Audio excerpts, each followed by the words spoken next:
Hello friends, আজকে আমি এসেছি মদনপুরে মাঝদিয়া গ্রামে। আমি জমি দেখতে এসেছি।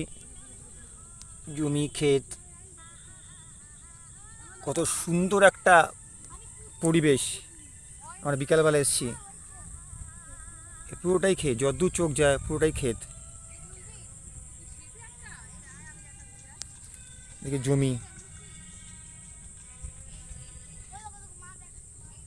সুন্দর একটা পরিবেশ।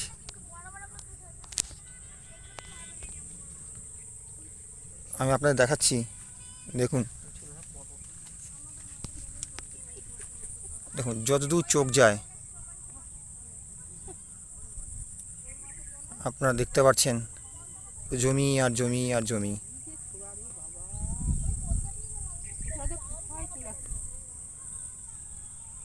আমার সঙ্গে থাকবেন, পাশে থাকবেন।